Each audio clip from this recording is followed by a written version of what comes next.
Hey everyone, you're watching News Insights. Bag ಬಗ್ಗೆ ಮಾತಾಡೋಕ್ಕೆ ಪ್ರತಿಯೊಂದು ಜನರು ಬ್ಯಾಗ್ ಯೂಸ್ ಮಾಡ್ತಾರೆ. ಲಾಸ್ಟ್ ಟೈಮು ಬ್ಯಾಟ್ ಇರುವಾಗ 2017 ತನಕ ನಮ್ಮ ಬ್ಯಾಗ್ಗೆ 5% ಬ್ಯಾಟ್ ಇತ್ತು. ಅದಾದಮೇಲೆ GST ಬಂದಿದ ಮೇಲೆ ಅದು 18% ಮಾಡಿದ್ದಾರೆ. ಇವಾಗ GST 2.0 ಆದಮೇಲೆ ನಾವು ಇಮೇಲ್ ಮುಖೇನ ಮೆಟ್ರೋ ಮುಖಾಂತರ ಬೇಜಾರು ಮೇಲ್ಗಳೆಲ್ಲ ಕಳಿಸಿದ್ದೀವಿ. ಆಗಲೂ ಅದು 18% ಇದೆ. ಬ್ಯಾಗು ಇವಾಗ ಪ್ರತಿಯೊಂದವ್ರಿಗೂ ಎಸೆನ್ಷಿಯಲ್ ಐಟಮ್ ಥರ ನೀವು ಮಾಧ್ಯಮ ಪ್ರವರ್ತನೆ ನೀವೆಲ್ಲ ಬಂದಿರ್ತೀರ, ನಿಮ್ಮ ಹತ್ರನೂ ಇದೆ ಬ್ಯಾಗು. ಆ ಪ್ರತಿಯೊಂದು ಜನರು ಬ್ಯಾಗ್ ಯೂಸ್ ಮಾಡೋರಿದ್ದಾರೆ, ಎಸ್ಪೆಷಲಿ ಸ್ಕೂಲ್ ಬ್ಯಾಗ್. ಇಂಡಿಯಾದಲ್ಲಿ ಸುಮಾರು 30 ಕೋಟಿ ಮಕ್ಕಳು ಸ್ಕೂಲಲ್ಲಿ ಓದ್ತಾ ಇದ್ದಾರೆ. ಈ 18 ಮಿಡಲ್ ಕ್ಲಾಸ್ಗಿಂತ ಕೆಳಗೆ ಇರೋ ಪ್ಯಾರೆಂಟ್ಸ್ಗೂ ತುಂಬ ಬರ್ಡನ್ ಆಗ್ತಾ ಇದೆ. ಸರ್ಕಾರ ಪೆನ್ಷನ್ನು ಮತ್ತು ಎರಾಚರಿಗೆ 5% ಮಾಡಿದ್ದಾರೆ. ಎರಾಚರಿಗೆ ಬರೋದು 2 ರೂಪಾಯಿ. ಬ್ಯಾಗು ಕಮ್ಮಿ ಬ್ಯಾಗ್ ಅಂದ್ರೂ 500 ರೂಪಾಯಿ 600 ರೂಪಾಯಿ ಆಗ್ತದೆ. ಅದಕ್ಕೆ ನಮ್ಮ ಸರ್ಕಾರ ಹತ್ರ ರಿಕ್ವೆಸ್ಟ್ ಮಾಡ್ತಾ ಇದ್ದೀವಿ, ನಮ್ಮದು ಬ್ಯಾಗಿಗೂ 5% ಮಾಡಿ ಅಂತ.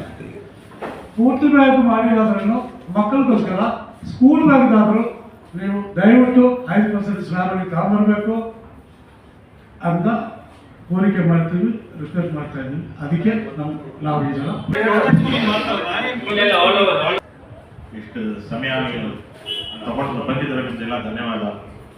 ನಮ್ಮ ಕೊರತೆ ಏನಂದರೆ ಪ್ರತಿಯೊಂದು ವ್ಯಕ್ತಿಗೆ ಇವಾಗ ನೀವು ಮೀಡಿಯಾವರು ನೀವು ಬ್ಯಾಗ್ ಯೂಸ್ ಮಾಡ್ತೀರ. ಸ್ಕೂಲ್ ಮಕ್ಕಳದು ನಮ್ಮ ಪ್ರೆಸಿಡೆಂಟ್ ಹೇಳಿದ್ರು ಸ್ಕೂಲ್ ಬ್ಯಾಗ್, ಲೇಡೀಸ್ ಪರ್ಸ್ ಇದೆ, total bag all type bags ಅದಕ್ಕೆಲ್ಲ 18% ಟ್ಯಾಕ್ಸ್ ಇದೆ.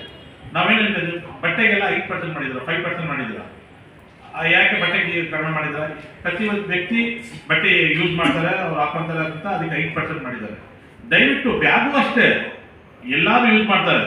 ಇವಾಗ ನೀವು ಮೀಡಿಯಾವರು ನೀವು ಬ್ಯಾಗ್ ಇಲ್ಲ ಅಂದರೆ ಕೆಲಸನೇ ಆಗಲ್ಲ. ಟ್ರಾವೆಲಿಂಗ್ ಬ್ಯಾಗು ಎಲ್ಲಾದ್ರೂ ಹೋಗ್ಬೇಕಂತ ಟ್ರಾವೆಲಿಂಗ್ ಬ್ಯಾಗ್ ಅದಕ್ಕೂ ಎಲ್ಲರಿಗೂ 18% ತುಂಬ ಬರ್ಡನ್ ಆಗುತ್ತೆ. ನಾವೇನು ಮನವಿ ಮಾಡ್ತಾ ಇದ್ದೀವಿ ಸರ್ಕಾರ ಹತ್ರ, ಅಟ್ಲೀಸ್ಟು ನೀವು 18% 1000 ಮೇಲೆ ನೀವು 1000 ರೂಪಾಯಿ ಬ್ಯಾಗ್ ಮೇಲೆ ಇದ್ದರೆ ಅದಕ್ಕೆ 18% ಮಾಡಿ, ನೋ ಪ್ರಾಬ್ಲಮ್. ಬಟ್ ಇದು 1000 ರೂಪಾಯಿ ಒಳಗಡೆ ಇವಾಗ ಶೂಗೆ ಬೇರೆ ಬಟ್ಟೆಗೆಲ್ಲ 2500 ಜಾಸ್ತಿ ಇರೋ ವಸ್ತುಗೆ ಇದಕ್ಕೆ ಶೂಗೆ ಬ್ಯಾಗ್ ಬಟ್ಟೆಗೆಲ್ಲ 18% ಹಾಕಿದ್ದಾರೆ. ಆ ಥರ ನಮಗೂ ನಮ್ಮ ಮನವಿ ಕೇಳಿಕೊಂಡು ನಮಗೂ ಸ್ವಲ್ಪ ರಿಕ್ವೆಸ್ಟ್ ಮಾಡ್ತಾ ಇದ್ದೀವಿ ನಾವು ಸರ್ಕಾರಕ್ಕೆ, ನಮ್ಗೆ ದಯವಿಟ್ಟು ಟ್ಯಾಕ್ಸ್ ಕಡಿಮೆ ಮಾಡಿ, 18% ಬಿಟ್ಟು 5% ಮಾಡಿ. ಅಟ್ಲೀಸ್ಟ್ 1000ವರೆಗೂ ನಮಗೆ ಕಾಪರೇಟ್ ಮಾಡಿ. ಇದರಲ್ಲಿ ಲಕ್ಷಾಂತರ ಜನ ಜೀವನ ಮಾಡ್ತಾ ಇದ್ದಾರೆ. ಮೆಟೀರಿಯಲ್ಸ್ ಇಂದ ಹಿಡಿದು ಬ್ಯಾಗ್ ಮ್ಯಾನುಫ್ಯಾಕ್ಚರ್ವರೆಗೂ ಎಷ್ಟು ಕೋಟಿ ಜನ ಇದರಲ್ಲಿ ಉದ್ಯೋಗ ಮಾಡ್ತಾ ಇದ್ದೀವಿ. ಇದಕ್ಕೆ ದಯವಿಟ್ಟು ಸರ್ಕಾರ ನಮ್ಮ ಮೇಲೆ ಗಮನ ಕೊಟ್ಟು ನಮಗೆ ಟ್ಯಾಕ್ಸ್ ಕಡಿಮೆ ಮಾಡಬೇಕು.